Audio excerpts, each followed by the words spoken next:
Well, good evening. Let's try that again. Good evening. Yeah, it is good to be here.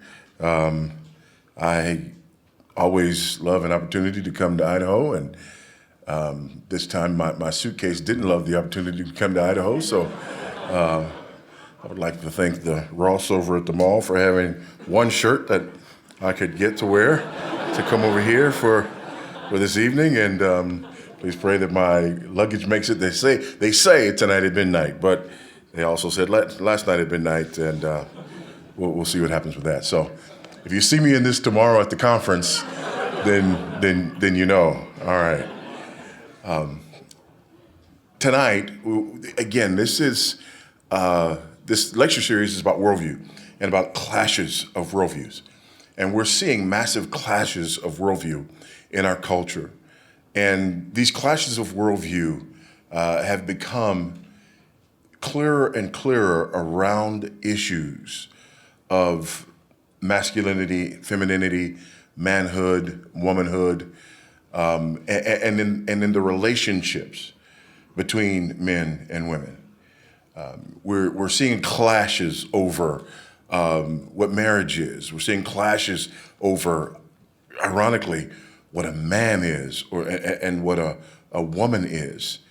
We're seeing clashes over the English language and pronouns, right?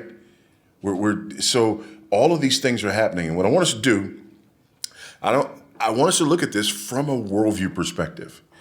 Now, when we talk about worldview, there's several ways that you can describe it. A worldview is really your underlying assumptions that you rely on in order to interpret reality. Your worldview functions like a pair of glasses. We've heard the saying, looking at the world through rose-colored glasses, right? Whatever, your glasses are, they're going to color everything that you see. That's what your worldview does. Your worldview colors everything that you see. Another metaphor we could use is your worldview is like, it's like a map. I've been riding around town today looking for clothes to wear. And it's been interesting to have the GPS, right? I'm in an unfamiliar place, and the GPS will orient you, right? You look at a landmark, and then you look at the map, and that helps orient you. Our worldview does that for us as well. Our worldview orients us. And then lastly, your worldview is like a puzzle picture. If you've ever put together a puzzle, you get the puzzle, you get the box, and there's all the pieces in the box. You open the box, you pour out all the pieces, and then what you don't do is get rid of the box, right? Because you need the box in order to determine where these pieces go, right? Especially if it's one of these big old, several thousand piece puzzles. So what you do is you pick up a piece and you look at the composition of that piece, and then you compare it to the picture on the box, right? And that box sort of helps you, the finished picture, what it's supposed to look like when it's done, helps you to determine where a given piece goes. Your worldview functions in that way. Your worldview sort of says to you, this is what things are supposed to be like. So life throws you a puzzle piece, if you will, and you look at the composition of that puzzle piece and try to determine where it fits based on your worldview. So those are some ways that we kind of get our head around what we're talking about here. It's been really interesting for me living for the last 7.5, almost 8 years in Zambia in South Central Africa. One of the most interesting aspects of it is you never really examine your worldview until you are exposed to other worldviews. Most of us we don't think we even have a worldview, right? Things just are a certain way, right? We come to our worldviews uncritically, but when they're challenged, then all of a sudden we begin to think about our worldview. Now, there's a couple of ways that we can communicate our worldview. One way that we can communicate it is the elements of our worldview. And, depending on how you want to categorize it. There are a number of different ways you can do it, but I like to categorize it with these 5, right? Your worldview helps you determine your view of God, man, truth, knowledge, and ethics. Okay? God, man, truth, knowledge, ethics. What you believe about God.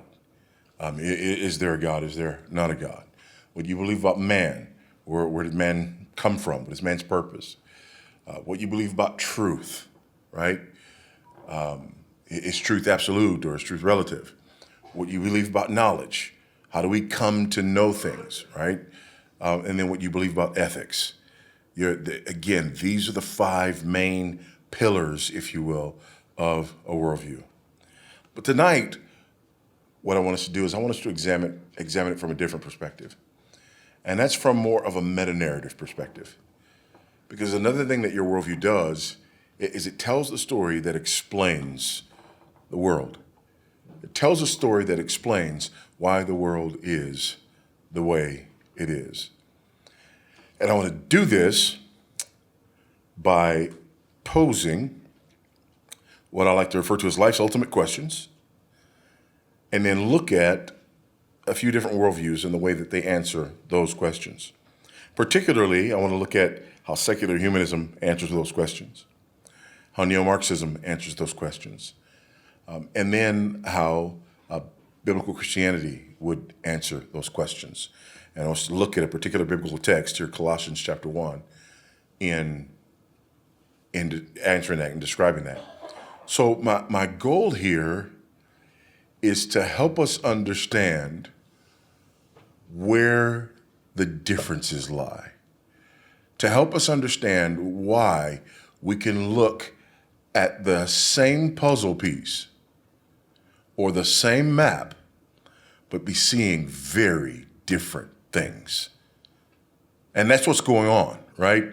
That's why there's such a clash going on in the culture at large, because we're looking at the same things. For example, in the shooting that happened in Tennessee, it was just amazing to me. I saw a piece today from MSNBC, from Joy Reid's show on MSNBC, and they were talking about, presumably, the Tennessee mass shooting at the Christian school.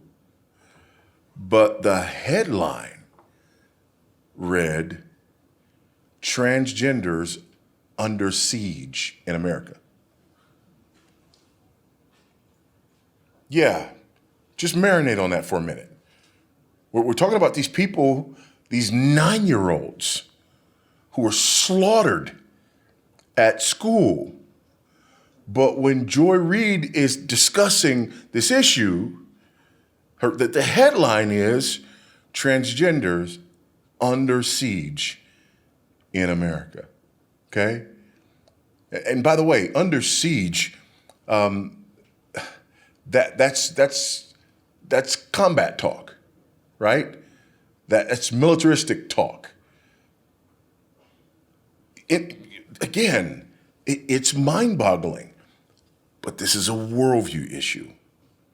The guests that she had on, some of the things that they were choosing to say, some of the ways that they were choosing, to sort of position their arguments, it was quite amazing. But again, the difference is worldview. So let's look at that. Those 4 questions. Who am I? Why am I here? What's wrong with the world? Because something's wrong with the world. And how can what is wrong be made right? Every person who has ever lived, every person who will ever live, is going to has wrestled with these 4 questions. And your worldview has a meta-narrative. It has a story, an overarching story that helps you to answer these 4 questions. Who am I? Or who is man? Why am I here? Or why is man here? what is wrong with the world? And how can what is wrong be made right? Now, full disclosure, in order to do this in the time that we have, I'm going to paint with some broad strokes here, okay? But I think you'll get the general gist. So if we pose those questions for the secular human worldview, who am I? Well, according to secular humanism, at the end of the day, I am the result of random evolutionary processes, okay? From the goo to you by way of the zoo, right? I am the result of random evolutionary processes, okay? That's the answer to question number one. The answer to question number one is some form of an evolutionary answer, all right? Question number two, why am I here? Well, if I'm the result of random evolutionary processes, then ultimately, I'm here to do what? I'm here to consume, I'm here to enjoy, I'm here to, procreate, I'm here for those basic biological reasons, right? That's why I'm here. What's wrong with the world? Now, secular humanism usually comes down on one of two sides, and oftentimes both. What's wrong with the world? What's wrong with the world is that we are either insufficiently educated or insufficiently governed. We're either insufficiently educated or insufficiently governed, which leads you to question number four, how can what is wrong be made right? More education, more government. It's G-U-B-M-I-N-T, government, okay? And we see this, don't we? Again, I'm painting with a broad brush here. I told you that. Full disclosure, I'm painting with a broad brush here. But we see this. We see these answers played out in the culture at large. We see that, again, who we are, some kind of evolutionary answer. Why we're here, some kind of biological answer. What's wrong with the world? How do we define that? Again, we think wrongly. We're insufficiently educated, or we're governed wrongly. We're insufficiently governed. So again, we need to educate people. We need to govern people, okay? That's that one view. And we'll play around with this a little bit more, but for now, let's look at the next one. The neo-Marxist worldview. And I choose the neo-Marxist worldview because really in our culture, we've had this massive shift to where now the predominant assumptions from which people are operating are these neo-Marxist assumptions, not necessarily classical Marxist assumptions, but more neo-Marxist assumptions. Classical Marxist assumptions, more economic assumptions, right? Naturalistic materialism as well, but the separation between the haves and the have-nots, the bourgeois and the proletariat, those who control the means of production, those who don't. But in cultural Marxism, it's different than that. We have this whole oppressor-oppressed paradigm, this idea of hegemonic power. So in the neo-Marxist idea, who am I? I am an intersectional representation of the various groups to which I belong. I am an intersectional representation of the various groups to which I belong, okay? That's the cultural Marxist answer. That's the neo-Marxist answer. Again, underneath that is this same evolutionary idea. But at the end of the day, I am a representative of the various intersectional groups to which I belong. I'm a representative of the various constituencies that I represent, okay? And we hear this all the time, right? We hear this in politics all the time. How's he or she doing with this group of people? How's he or she doing with that group of people, right? Not who is this person, not, what are their positions, not what's the merit of their positions. How's their messaging doing with this intersectional group? How's their messaging doing with that intersectional group? And then we judge people not on the merit of their arguments or their positions or their track record, but we tend to measure them based on the merit of the various intersectional groups with whom they identify or who identify with them. So if this candidate is popular with this intersectional group that we've deemed evil, white, male, cisgendered, heterosexual, native-born, able-bodied, right, on down to Christian, right, at the end of that, right, if you're doing with those good with those people, you're doing good with the oppressor group. And if the oppressor group likes you, doesn't matter what's coming out of your mouth, right? The oppressor group likes you, then that means you're advancing the hegemonic oppressive power. You're a bad person because they like you, okay? So why am I here? Well, I am here to participate in this power struggle. If I am part of the oppressive group, then I am here to oppress people unless and until I'm made to stop oppressing people. If I'm part of one of the oppressed groups, then I am here to fight the power of the oppressor, right?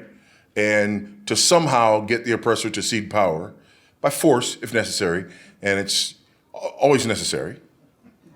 Amen? Because according to my worldview, the oppressor will never cede power voluntarily, okay? What is wrong with the world? Well, what is wrong with the world is that the hegemonic oppressors are in power. That's how we explain everything that's wrong. We define wrong by disparity. So if there's any kind of disparity, by the way, we got to be really careful with disparity too, because it's disparities that we don't like, right? The neo-Marxists will say that they have a problem with disparities, but they don't mean that. What they mean is we have a problem with disparities that we don't like. And particularly, we have a problem with disparities until they don't fit our narrative. Okay? So if there's a disparity in incarceration, that fits our worldview, that fits our narrative, we press that. If there's a disparity of more black people in the NBA, NBA is like 70% plus, NFL 60% plus, that's a disparity, but we don't talk about that.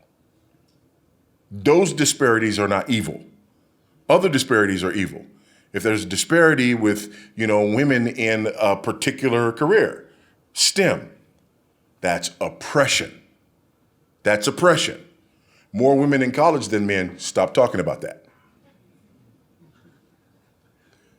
Not as many women digging ditches or picking up trash, hush your mouth. Okay? So again, we're selective about the disparities, okay? But the problem, what's wrong with the world? It's the hegemonic oppression. How can what is wrong be made right? The oppressor has to be forced to cede his power to those who are oppressed. And when that happens, it will usher in utopia. Just don't read Animal Farm. Just don't read Animal Farm, right? It won't happen like that. It won't happen like that. Because once the oppressor is gone, those oppressed groups will never, ever oppress one another.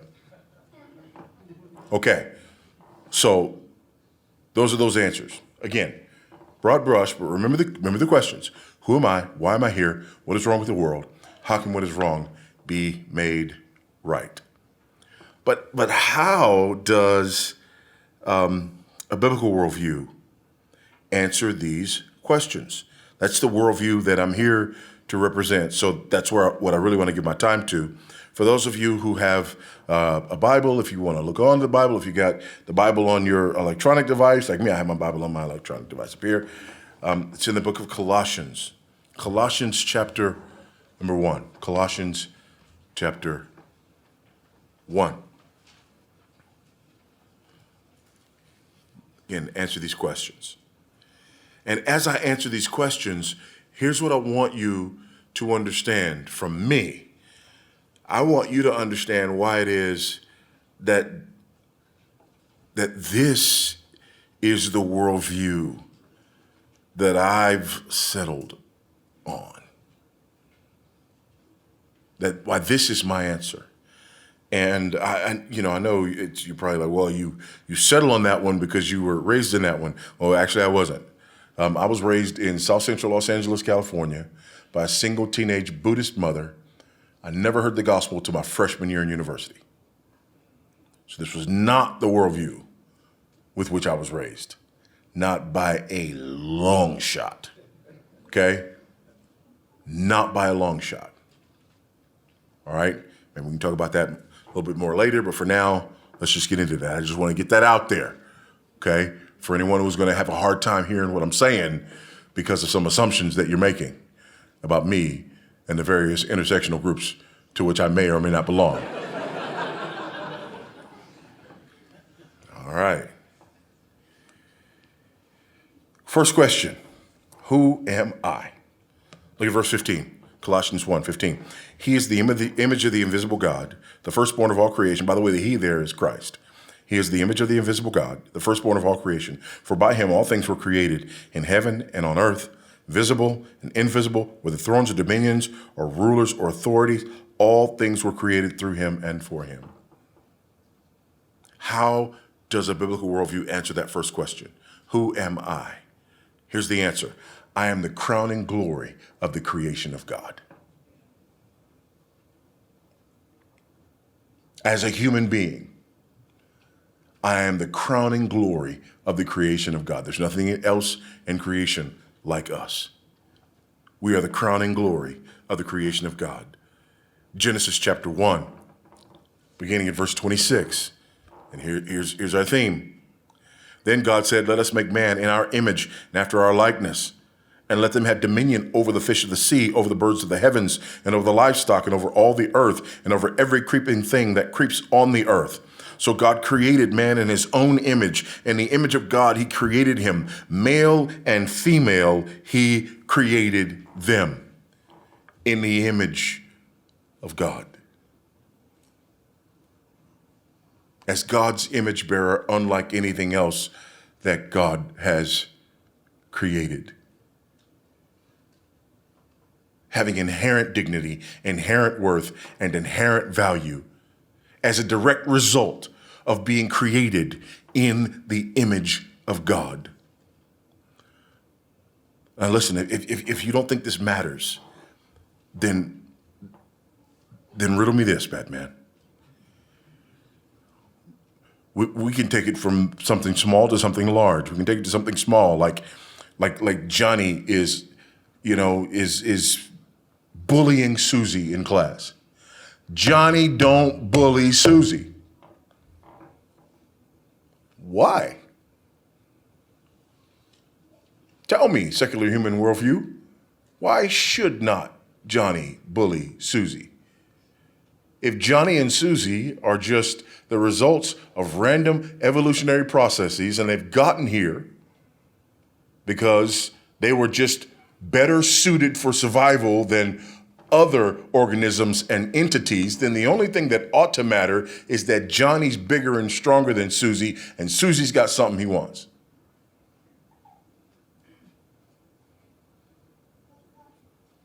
Well, no, we wouldn't answer it like that. No, you wouldn't answer it like that because you're inconsistent with your worldview. And what you would do is you would borrow from my worldview in order to give a moral reason for Johnny not to bully Susie. Because secular humanism has no moral reason for that. Well, we need order in the classroom. Says who? Well, if we don't have order in the classroom, then we can't learn and we can't thrive. Who says that we should learn and we should thrive? Maybe we're weak and we shouldn't thrive. You follow? Christian theism, the biblical worldview. Johnny, don't bully Susie. Why? Why shouldn't I? Because Susie is made in the image of God and has inherent dignity, inherent worth, and inherent value as a direct result of her being made in the image of God. And then I can even get more particular, because the Bible gets more particular when it comes to men and women, and about men valuing women as the weaker vessel. See, we don't like that. We don't like that, but it's the truth.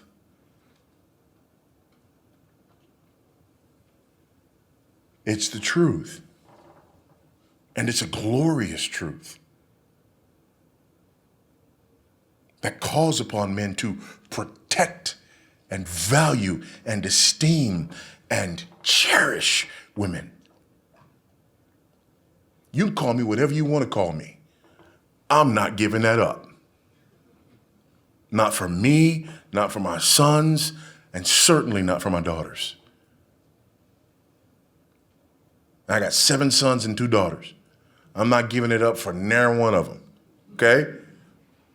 So, crown and glory of the creation of God. That's who I am. There's another issue here, another question. That's just a small one. That's Johnny and Susie. Let's go to another one. Let's go to slavery. My name is Voddie Baucham. Baucham. Nice, wholesome German name. And this German girl at an event a few days ago, I don't know where we were. There's been so many different places, whatever. And she was German. She said, your name, is it German? I said, yes, it's German. She said, well, how did you get a German name? I said, my family was slaves to a German family. And her friends looked at her and went, weren't ready for that one, were you?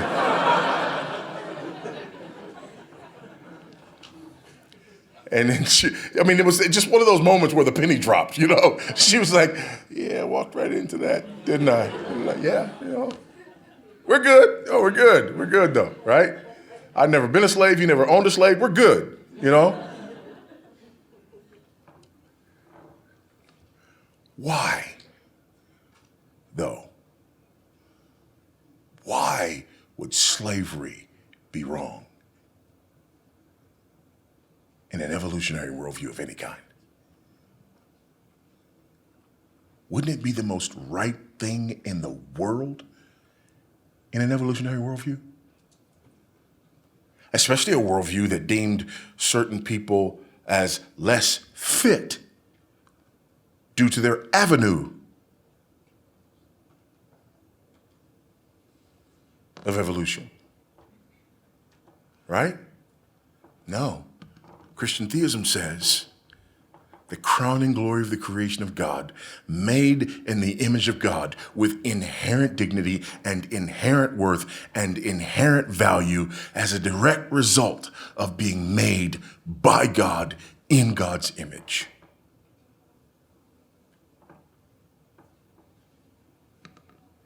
Whether you have magnificent levels of melanin like me, or not so much, God loves you too.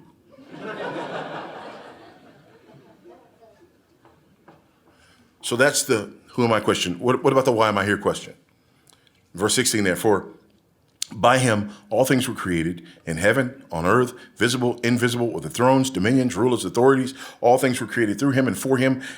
He is before all things. In him all things hold together. He is the head of the body, the church. He is the beginning, the firstborn from the dead, that in everything he might be preeminent. In everything he might be preeminent. Why am I here? To bring glory and honor to the one who created me. That's why. Not to eat, drink, and be merry, because tomorrow we all die. I am here to worship, serve, bring glory and honor to the one who created me in his image. That's why I exist. That's why you exist. That's why mankind exists. to bring glory and honor to the one who created us. Why are men made the way men are and women made the way women are? Because it maximizes the glory that we bring to our Creator. That's why. That's why. And that's why it matters. That's why it matters. So wherever we come down on this, we have to come down in a place that recognizes who we are and recognizes why we're here and presses that issue. If we're just here for biological reasons, again, just try to imagine that. You know, one of the fascinating things to me is there are many groups, especially in the Marxist worldview, who see, for example, marriage as a means of oppression, right? Marriage is a means of oppression. Marriage exists to oppress women. Marriage was invented and created by men in order to oppress women. And I'm just thinking, okay, how'd that meeting go, right? Guys, listen, I know we're running around having our way with any woman that we want to. They get stuck with the babies, we don't. We're free to go around and propagate and do whatever we like to do, okay? But I think there's a way that we could probably oppress them more than we're oppressing them now by just leaving them with babies and no protection. If we would commit ourselves to one of them for life and partner with her to raise the children, that would show them.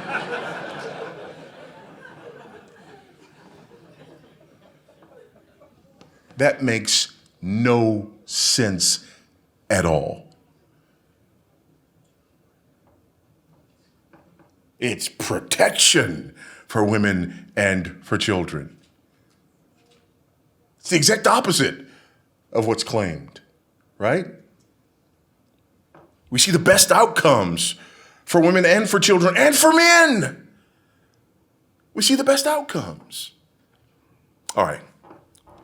Sake of time, let's go. So there's two questions we've answered so far. So, who am I? Crowning glory to the creation of God. Why am I here? To bring glory and honor to the one who created me. What is wrong with the world? What's wrong with the world? Is what's wrong with the world that we're insufficiently governed and insufficiently educated? Is what's wrong with the world the oppression of oppressors? By the way, there are people who are insufficiently educated. I believe in education. I'm a dean. Amen? I believe in education, okay? I'm not arguing that education is not important. To the contrary, I believe education is incredibly important. In fact, I believe anyway. It's not that I believe that people don't need to be governed. I don't believe that for a minute. I do not want anarchy. I don't want that, okay? But I don't believe that that's what's wrong with the world. I believe there is oppression. Did I mention that my family was slaves? Did I mention that? Okay? So I absolutely believe that that's true and that that's real. But that's not ultimately what's wrong with the world. What's wrong with the world? If you go down to verse 21, you get the answer to the question. And you. That's the answer. What's wrong with the world? You. Like me too, but to a lesser degree, right? Mainly what's wrong is you. But look at what verse 21 says. And you, who once were alienated and hostile in mind, doing evil deeds. There it is. Who am I? Crowning glory to the creation of God. Why am I here? To bring glory and honor to the one who created me. What's wrong with the world? I'm alienated from the one who created me. I'm hostile in mind to the one who created me, and I'm doing evil deeds. In other words, I exist for his glory, but I'm living for mine. The Bible has a word for this: sin. Sin. Being alienated from God, hostile to God, and doing evil deeds. Sin. What's wrong with the world? Sin.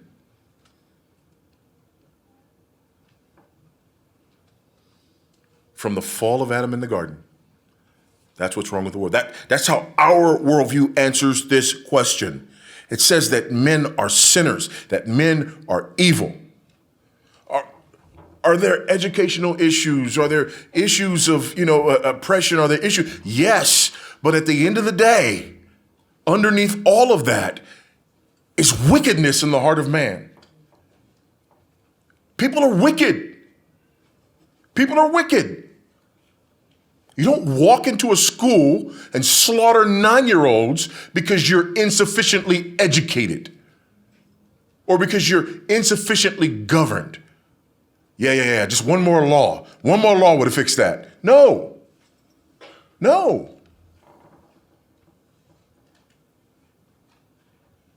That's not the answer. There is real wickedness in the world. There is real sin in the world. People are sinful. You don't even have to watch the news for a week. Just watch it tonight. In fact, you don't even need to watch the news. Just take an honest look inside your own dark heart. The things that you think.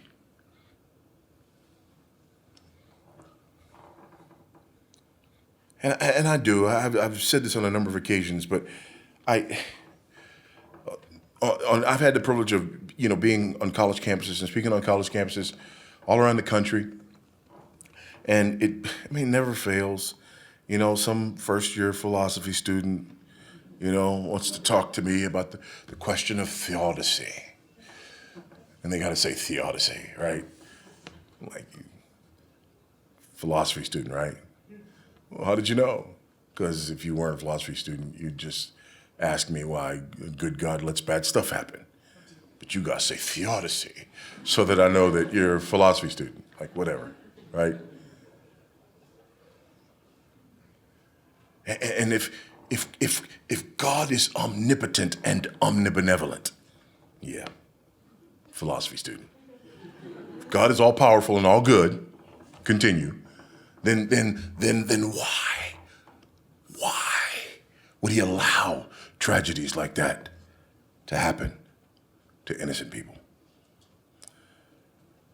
That's the question. And I don't answer the question. I don't answer the question. Here's why I don't answer the question. Because I'd much rather force people to acknowledge the fact that they're not being honest about the question.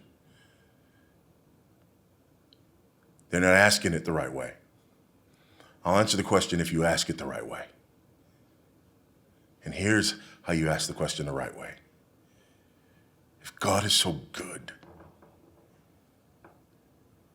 God is so powerful, and if God is so just, then why did he not kill me in my sleep last night because of what I thought, said, and did on yesterday? You ask me the question that way and we can talk. But you point outside of yourself and act like the only sin that a just and righteous and powerful God would deal with is the sin of those people, then you're arrogant or blind or both. Let's get into your wicked heart. And you talk to me about your amazement that God didn't strike you down because of your wicked and sinful heart. Then we can deal with the issue. But right now, you're not being honest.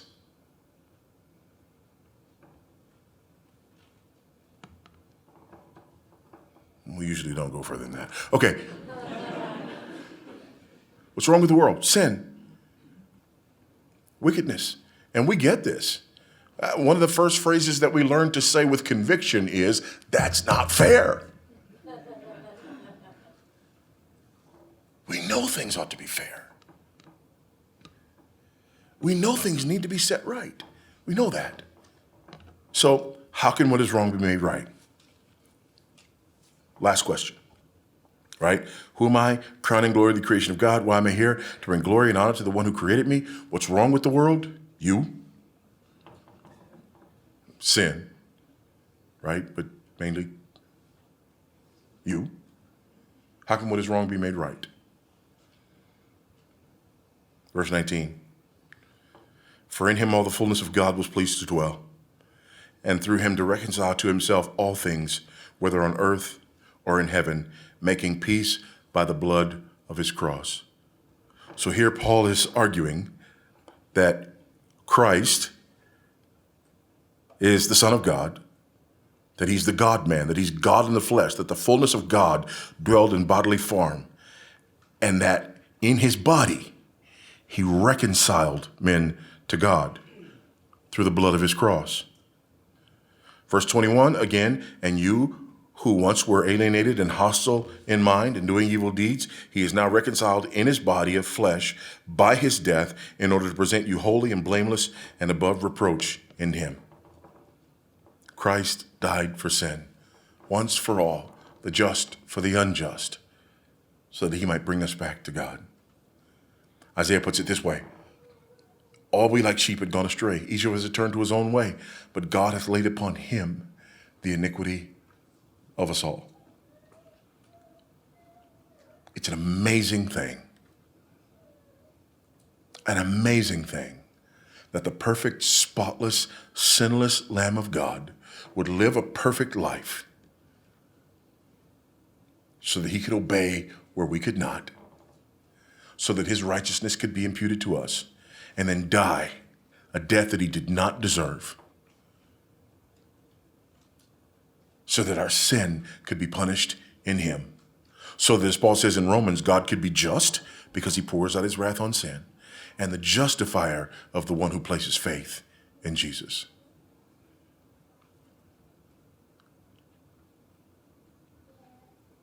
How can what is wrong be made right?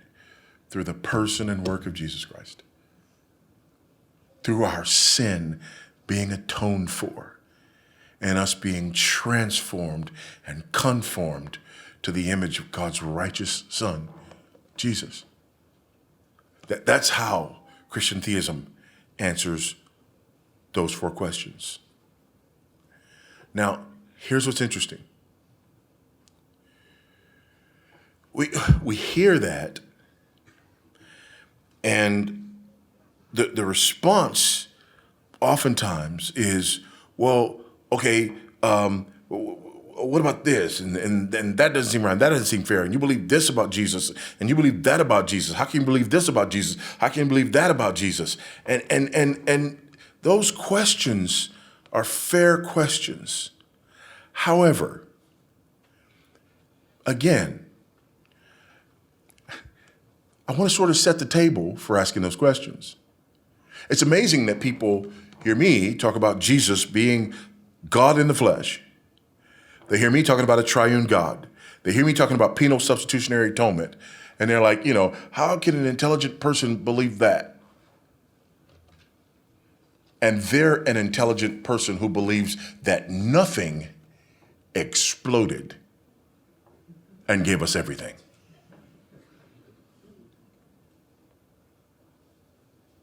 But I'm the one who's reaching.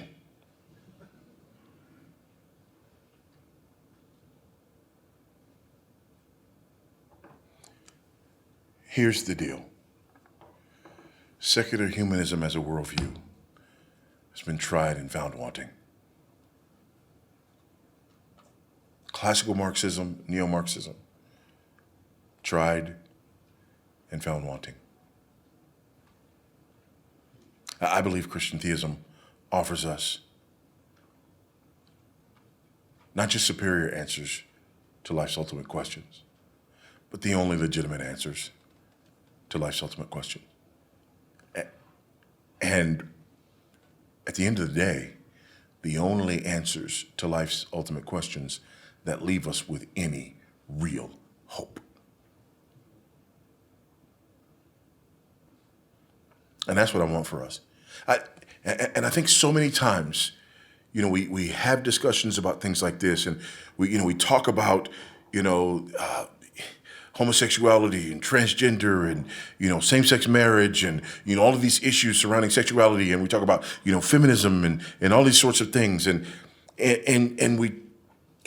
we talk about it, and often my perspective is painted as one that is ultimately a power grab, right? I want certain people to have things and other people to not have things, and I want to grab power for myself. And again, what you're hearing tonight, I hope, is that this has nothing to do with a power grab for me. My desire is that Christ might have the full reward for which he died. That's my desire. I believe this because I believe it. I teach this and I preach this because I believe it, and because I believe that you are made in the image of God, that you have inherent dignity, that you have inherent worth, that you have inherent value because you're made in the image of God. I believe that you exist to bring glory and honor to the Most High as you. Not as what I want you to be, as you.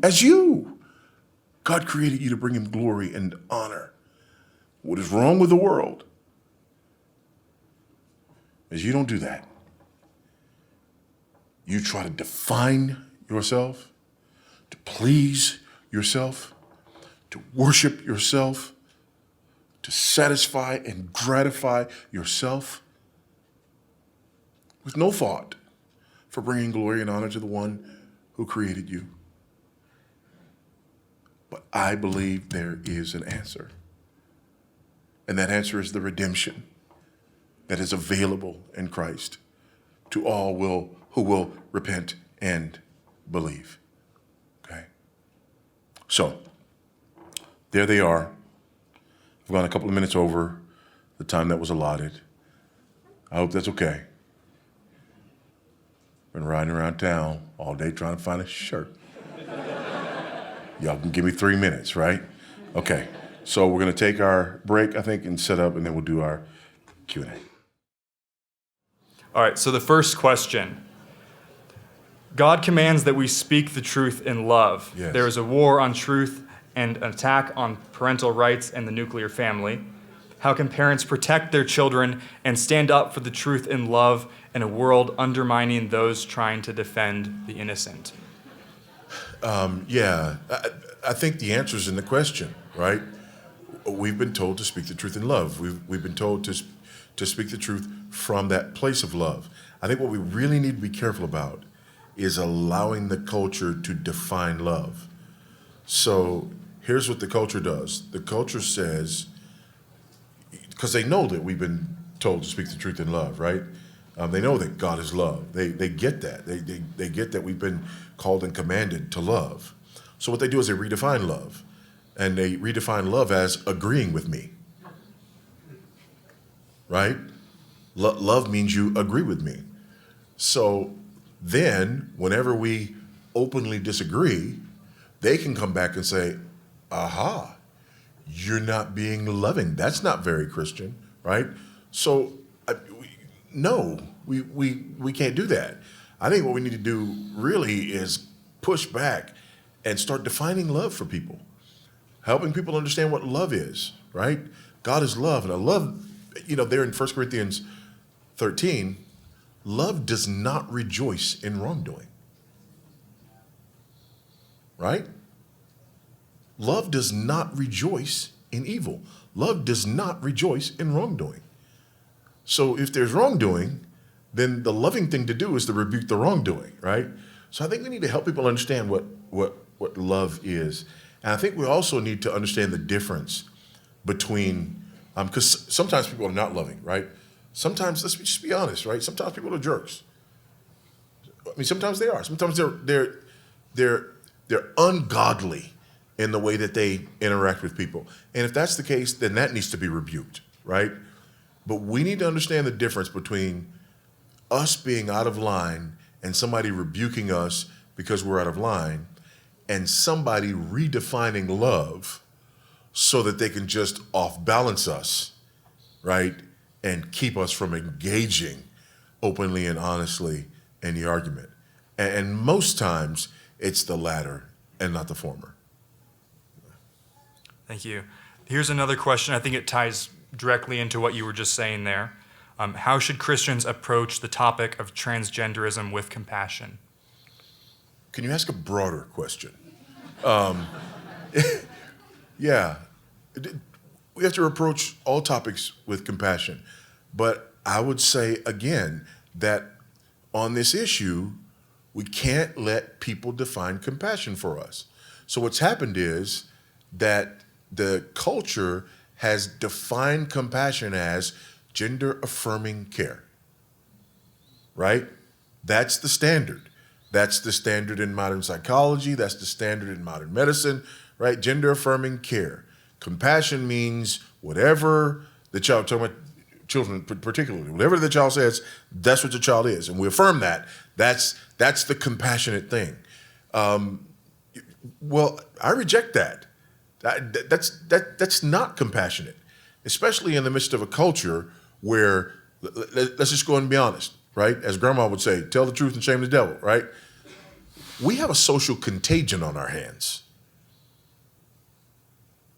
The number of people who are identifying as transgender is skyrocketing, especially among young people. It's a social contagion, okay? And listen to the detransitioners. Listen to the people who had some kind of gender dysphoria and then went and then acted on it, and then that gender dysphoria resolved itself and they had done things that were irreversible. Was that compassionate? It absolutely was not, right? So even, for example, if we just take that, okay, and we say, okay, fine, there are a bunch of people who've detransitioned. So I believe the compassionate thing to do is to hold people off, especially young people, to hold people off, right? Because we know that in the overwhelming majority of cases, that this resolves itself without any kind of intervention, medical or otherwise, right? So the compassionate thing is to hold people off so that they don't do things that later on can't be undone, right? So again, we can't let people define compassion for us, right? And then come and say, okay, now that I've defined compassion for you, right, respond to this issue in accordance with my definition of compassion. No, we can't do that. Yeah. All right, another question. My wife has loved your ministry over the years, but is now pretty scared to attend Christian events that specifically speak against the transgender movement because of the recent massacre. Where do we go from here? Yeah, these are interesting times. And, coming up on April 1st, right, is the Trans Day of Vengeance. Is it vengeance, right? The Trans Day of Vengeance. And, we got a lot of security around here as well because, we're, again, in the world but not of the world. Wise as serpents, innocent as doves, okay? So I think we need to do that, but I also think that, we need to recognize that people become violent when they don't have an argument, right?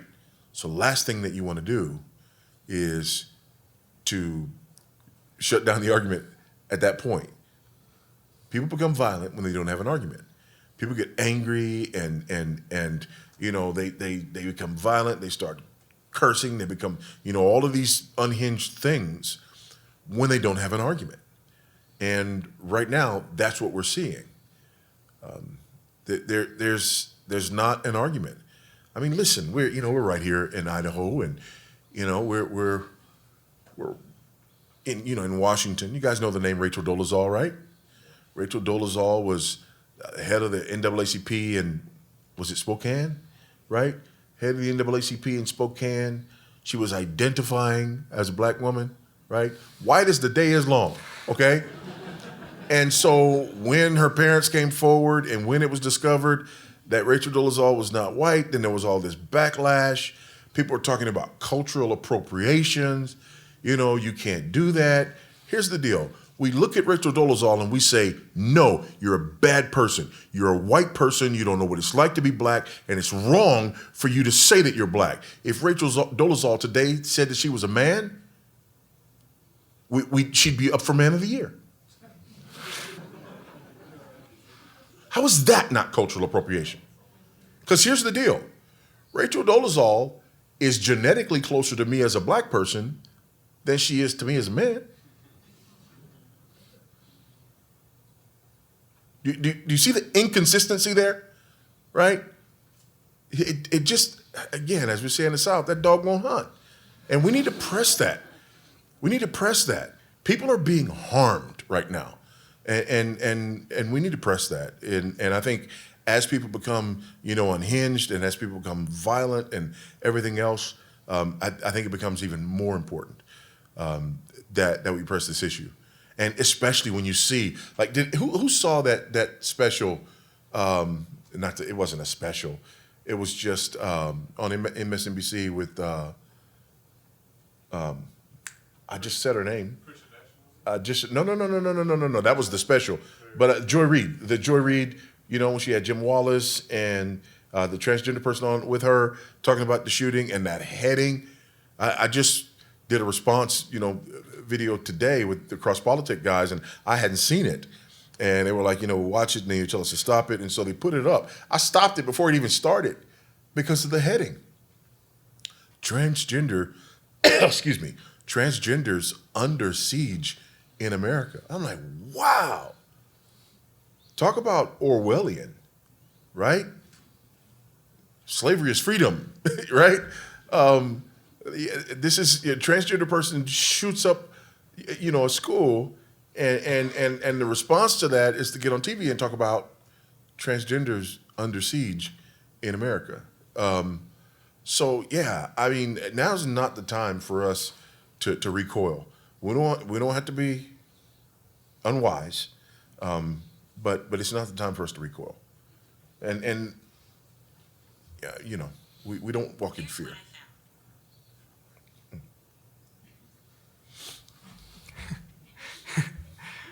All right, directly tying off that, we don't want to recoil. This question asks, after removing our kids from the public schools, what can Christians do to reform public education and combat specific issues like transgenderism in their communities? I think there's a couple of things.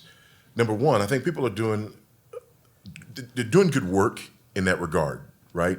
And I want to commend people who are engaging in the civic sphere on those issues. But I want to warn people who are engaging in the civic sphere on those issues, because we can get the schools to back down off of all things transgender, and they're still going to be anti-Christian by federal mandate and unsuited for our children, right? So we need to be real careful that we don't fall for it, and we don't, these books are no longer in the library, and, this stuff is no longer in the curriculum, and, these sorts of things. We're not having the drag queen story hour, and so now everything's okay. No, everything that led to that will still be in place. The worldview that undergirds that will still be in place. And the school system, the government school system, GUBMINT, will still be anti-Christian by federal mandate. Okay. So the underlying worldview, where it has this framework of oppression and power dynamics, is that compatible in any way, even a small way, with the Christian worldview? No, not. Here's the thing. To the degree that there is oppression in the world, right? No whole lie can survive. It has to borrow, to steal an element of the truth. And we've all seen oppression, right? We all know that there are things out there that are oppressive. So in that sense, we as Christians, we recognize that there is satanic oppression, right? And in that sense, we are at war with oppression. But what I'm talking about is this neo-Marxist worldview that defines and understands all relationships as being defined by this power dynamic, by this oppressor-oppressed power dynamic, right? That's the difference. All right, I think two more questions for tonight. These are going to be kind of a little bit on a different track. How would you respond to someone who insists that we need quote unquote proof for biblical truths? That depends on how they're defining proof, right? In 1 Peter 3, as Christians, we're told to always be ready to give a reason to anyone who asks us the reason for the hope that is in us. So as Christians, we ought always to be ready to explain what we believe and why we believe it, right? So to that extent, I agree, but that's usually not what people are talking about. Usually what they're talking about is scientific proof for historic events. And what I mean by that is this, like the scientific method. In order to apply the scientific method, something has to be observable and measurable and repeatable, right? We got some science majors in here, right? Right? You got a hypothesis, you got to be able to test the hypothesis, right? Got to be observable, it's got to be measurable, it's got to be repeatable. You don't use the scientific method for historical events. They're not observable, right? I can't observe George Washington's presidency. So I don't believe George Washington's presidency by the scientific method. I use an evidentiary method, right? I use the kind of method that you use in a courtroom. Okay, it's a different approach. It's a different standard. So oftentimes, what people are asking for is something that doesn't exist for any kind of historical event, right? So we have to be able to give a reason, right? But the idea that would be held up to the kind of scrutiny that nothing else in history would be held to, or that it is, philosophically inconsistent with the pursuit of truth concerning those types of events. That's a non-starter. Yeah. Right. Yeah, you can't really get anywhere with that. That's a non-starter, right? Yeah. George Washington was our first president. Prove it scientifically.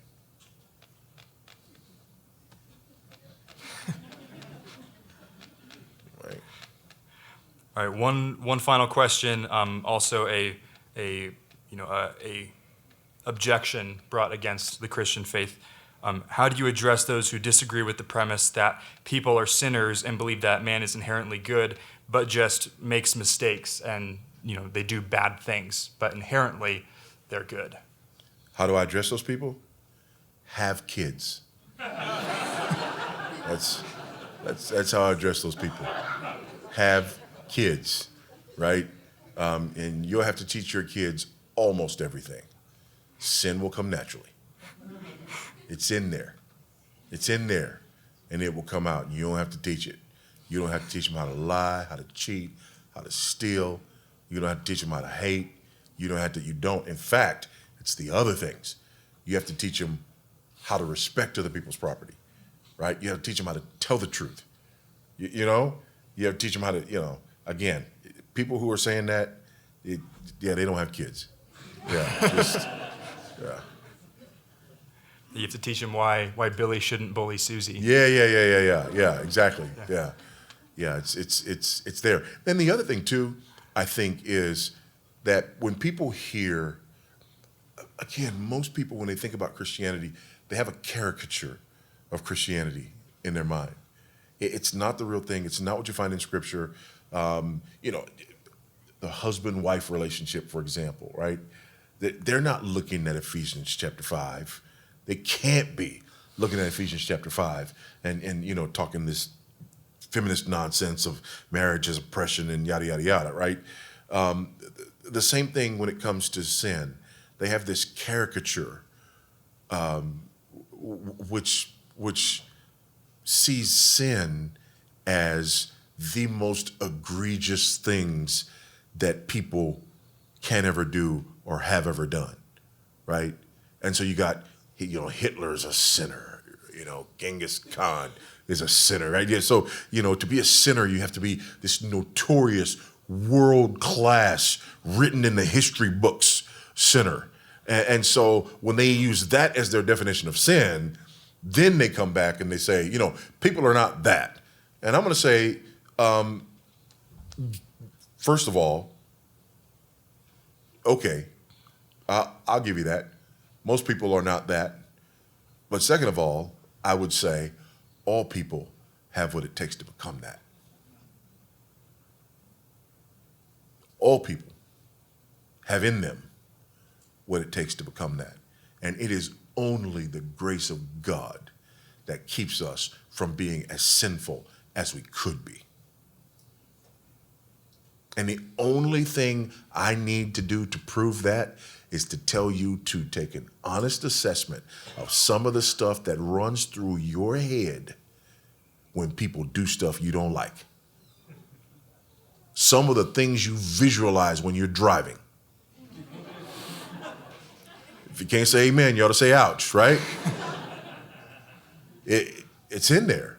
And it is simply the grace of God and nothing but the grace of God that keeps the majority of us, right, from being as sinful as we could be, or as sinful even as our thoughts run towards. All righty, thank you very much, Pastor Baucham.